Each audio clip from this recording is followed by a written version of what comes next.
Arjun Mayuri love स्टोरीचे 23 भाग यापूर्वीच upload केलेले आहेत.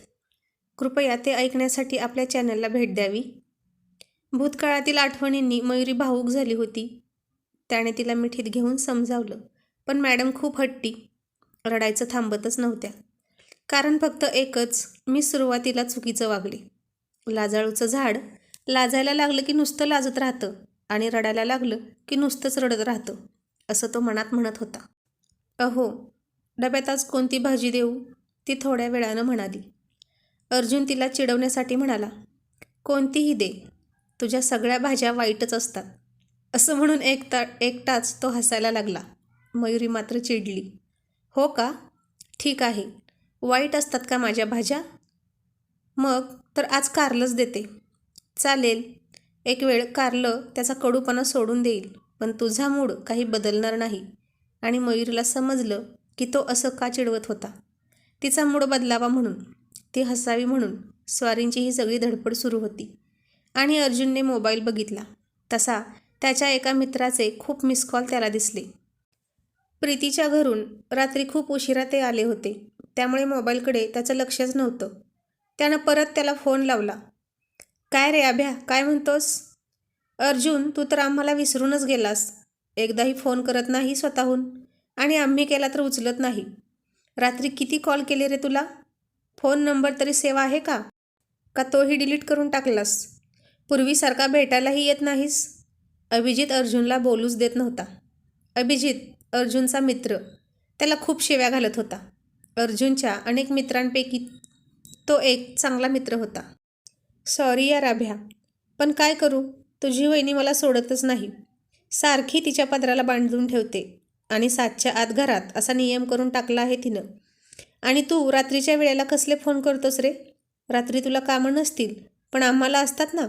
माझ्या बायकोला अजिबात डिस्टर्ब झालेला आवडत नाही. आणि लग्न झालेल्या मित्राला रात्री कॉल करू नये एवढं पण समजत नाही तुला?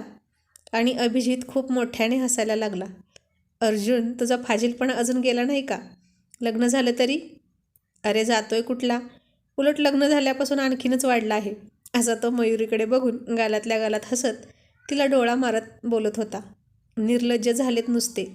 मयुरीला काहीही समजत नव्हतं की तो कोणाशी बोलत आहे, पण तिने कपाळावर हात मारून घेतला.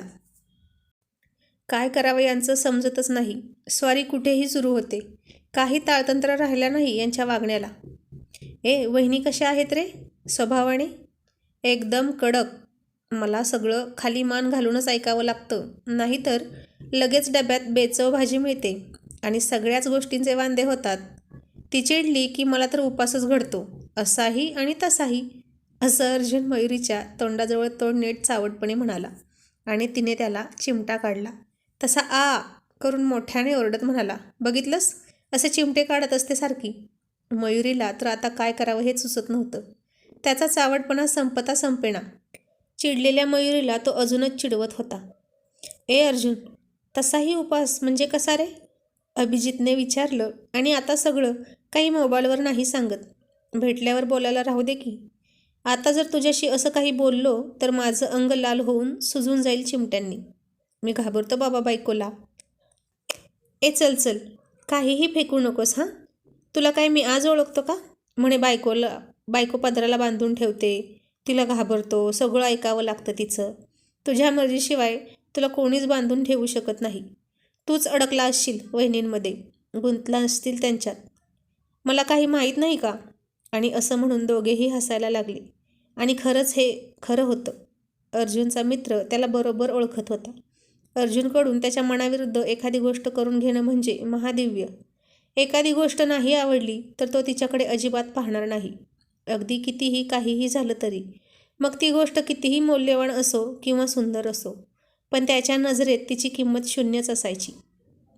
पण जर का एखादी गोष्ट आवडली की मग ती मिळवण्यासाठी तो जीव तोडून प्रयत्न करायचा. जशी त्याला मयुरी आवडली होती आणि तिला मिळवण्यासाठी त्यानं काय काय केलं होतं. पण तू कुठे आहेस? अमेरिकेहून आलास की काय? हो, 8 दिवस झाले येऊन, आणि आज त्याचीच पार्टी ठेवली आहे. मी आलो म्हणून सगळ्या मित्रांना बोलावलेलं आहे. त्यानिमित्तानं एक छान गेट टुगेदर होऊन जाईल. वहिनींना घेऊन संध्याकाळी पार्टीसाठी ये. आम्हाला वहिनींना भेटायचं आहे. तू ज्या अर्थी धूम स्टाईलनं त्यांच्याशी लग्न केलंस त्या अर्थी त्या नक्कीच स्पेशल असतील. हो मग स्पेशल तर ती आहेच, असं अर्जुन चिडलेल्या मयुरीकडे प्रेमाने बघत म्हणाला. मग नक्की या. हो नक्की नक्की येतो, बाय. काय हो, कोणाचा फोन होता? आणि असं परक्या माणसासमोर घरातलं काही सांगत बसू नये. किती वेळा सांगायचं तुम्हाला? ए अगं, तो परका कुठे आहे? मित्र आहे माझा तो जिवलग. कोणता मित्र? अभिजित. अगं तो इथे नसतो, त्यामुळे तुला माहीत नाही. अमेरिकेत असतो. 8 दिवसांपूर्वीच आला आहे. छोटं गेट टुगेदर ठेवलं आहे. सर्वांना आमंत्रण दिलं आहे. आपल्याला संध्याकाळी जायचं आहे. मी नाही येणार, जा तुम्हीच. का, आता काय झालं?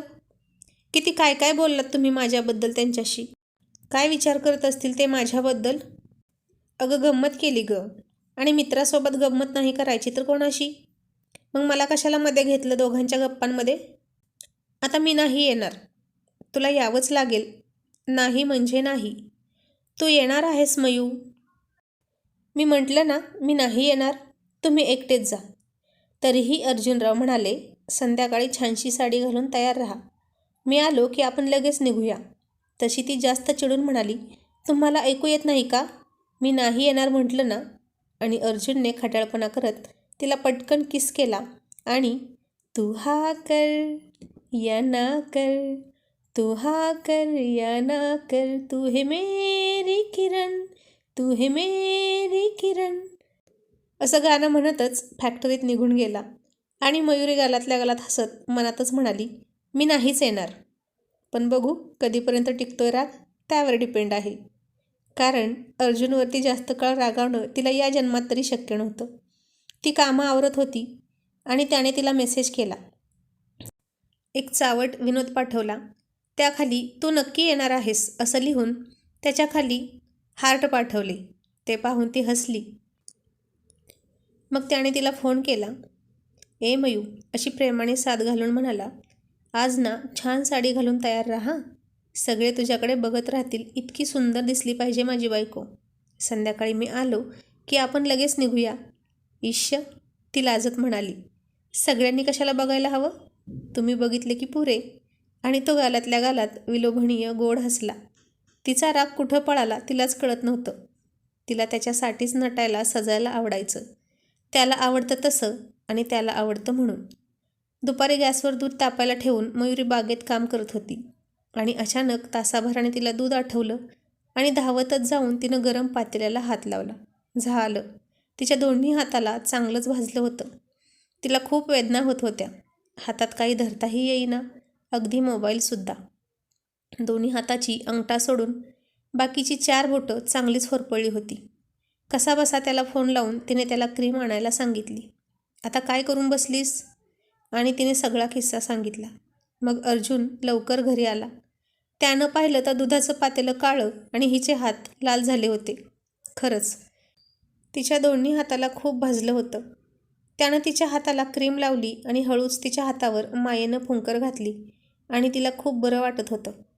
चल आपण डॉक्टरकडे जाऊया. नाही नको. अगं किती भाजले. हो पण डॉक्टरसुद्धा क्रीमच देणार ना, आणि वेदना सहन करण्याशिवाय पर्याय नाही. त्याला तिचं पटलं. पण खरंच तिच्या हाताची खूप आग आग होत होती. त्याच्या मित्राचे फोन चालूच होते.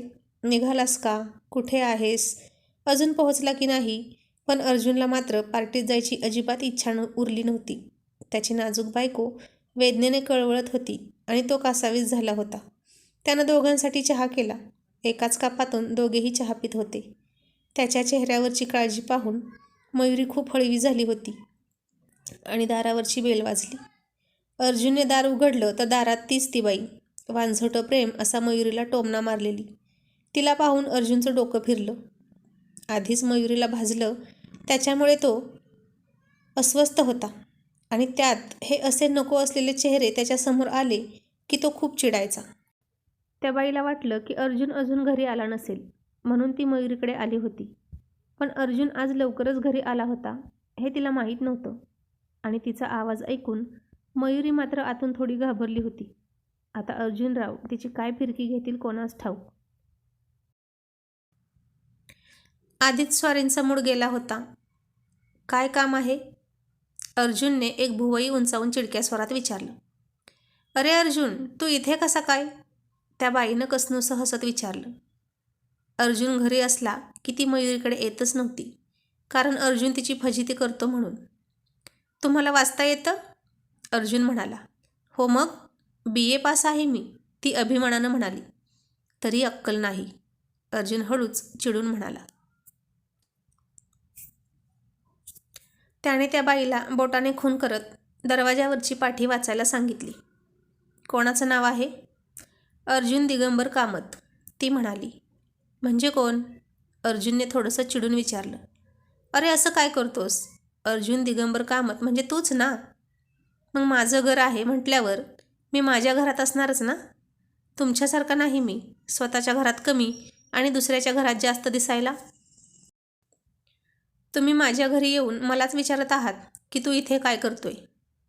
अरे म्हणजे यावेळी तू इथे कसा? आज लवकर आलास का? ते मी माझ्या बायकोला सांगितलंय ऑलरेडी, तुम्हाला का सांगू? अर्जुन खरंच आज खूप चिडला होता. नाहीतर तो इतक्या हायपर होऊन कोणाशी बोलत नाही. एखाद्याची खोड काढणे आणि खोड मोडणे दोन्ही गोष्टी तो मिश्किलपणे करायचा. अगदी समोरच्याला टोचतं पण दुखत नाही, अशी अर्जुनची हटके स्टाईल. पण आज स्वारींचा मूड पूर्ण गेला होता, कारण त्याच्या बायकोचे हात खूप भाजले होते. मयुरी कुठे आहे? ती बाई म्हणाली. अहो वहिनी या ना, आम्ही चहाच घेत होतो. या, मयुरी तिला बरं वाटावं म्हणून म्हणाली. अगं बाई हो का? माझाही चहा नाही झाला अजून, घेईन मी पण एक कप, असं म्हणून ती आत आली आणि अर्जुन मयुरीवर चिडला. मग अर्जुन म्हणाला, माझ्या बायकोच्या हाताला भाजलं आहे आणि एकच कप चहा केला होता मी, आणि आम्ही दोघेही एकाच कपातून चहा पित होतो. बघा बघा, दिसतो ना कप, एकच आहे ना? चहाचा एकच कप पाहून ती बाई नाक मुरडत म्हणाली. शी, काय हा अजागळपणा, असं कोण करतं का? आणि तिची प्रतिक्रिया ऐकून अर्जुनला आणखीनच राग आला आणि तो तिला म्हणाला, आम्ही असंच करतो. काय आहे ना, त्यामुळे प्रेम वाढतं ना नवरा बायकोमधलं. आणि तुम्हाला तर माहीतच आहे आमचं एकमेकांवर किती प्रेम आहे, पण तुम्हाला ते कळणार नाही. आता झालं असेल तर निघा तुम्ही, आम्हाला बाहेर जायचं आहे. बाहेर कुठं? तिनं निर्लज्जपणे विचारलं. ते आम्ही तुम्हाला का सांगायचं? अर्जुन डोक्याला हात लावून चिडून म्हणाला. मयुरीने तर आता तिकडं बघणंच टाळलं होतं. ती मान खाली घालून शांत ऐकत होती. ही इथून आत्ताच गेली तर बरं, नाहीतर काय खरं नाही आज हिचं, असं मयुरी मनातच म्हणत होती. अर्जुन इतकं तिला टोचून बोलत होता तरीही ती जायचं नाव घेत नव्हती. किती विचित्र बाई आहे ही. मयुरीला इतकं भाजलेलं दिसत असूनही एका शब्दानंही तिने तिची चौकशी केली नाही. उलट भलत्याच चौकशा करत होती. आणि ती खाली बसायला लागली इतक्यात, दरवाजा तिकडे आहे, असं तो दरवाजाकडे हात करून चिडून म्हणाला आणि ती रागावून निघून गेली. अर्जुनने रागानेच दार आपटलं. किती वेळा सांगितलं गं त्या बाईशी जास्त संबंध ठेवू नको म्हणून. मयुरी गप्प होती, पण त्याचा मूड ठीक करण्यासाठी हसत चावटपणे म्हणाली, पण तुम्ही का त्यांच्या तोंडाला लागता? तिला वाटलं मागच्या वेळीसारखा आताही तो विनोद करेल, पण यावेळी अर्जुनने कसलाही विनोद केला नाही किंवा हसलाही नाही. अर्जुनराव आज खूपच तापलेले होते, एकटे एकटेच. त्याच्या मित्रांचे फोन चालूच होते, कारण अर्जुन म्हणजे त्यांच्या फ्रेंड सर्कलची जान आणि शान. त्याच्याशिवाय पार्टी होऊ शकत नाही. मग मयुरी म्हणाली, तुम्ही एकटे जा. नाही, मी तुझ्याशिवाय जाणार नाही. असं काय करता? मी कसं येऊ आता? तू इथे राहिलीस तर माझं तिकडे लक्षही लागणार नाही. मग मी पार्टी कशी काय एन्जॉय करणार? त्यापेक्षा मीच जात नाही. तिला खूप वाईट वाटत होतं. तिच्या हाताची आग आता कमी झाली होती. मग ती म्हणाली, चला मी पण येते. अगं पण तुला दुखतंय ना? आणि ती हसत म्हणाली, हाताने चालायचं का पायाने चालायचं? आणि तसंही गाडीतून जायचं तर आहे. तिचा विनोद ऐकून तो हसला नाही, पण ती हसते हे पाहून त्याला थोडं बरं वाटलं आणि ती तयार व्हायला गेली. पण तिला काहीच पकडता येईना हे त्याच्या लक्षात आलं. रडकुंडीला येऊन म्हणाली, अहो पण मी तयार कशी होऊ? मग मी कशाला आहे? असं त्यानं म्हटलं आणि तिला बेडवर बसवली. कपाट उघडलं आणि स्वतःच त्याच्या आवडीची एक साडी आणि मॅचिंग ब्लाऊज बाहेर काढला. आता तो स्वतः तिला साडी घालणार होता आणि तो काय करणार आहे तिच्या लक्षात आलं आणि ती खूप खूप लाजायला लागली.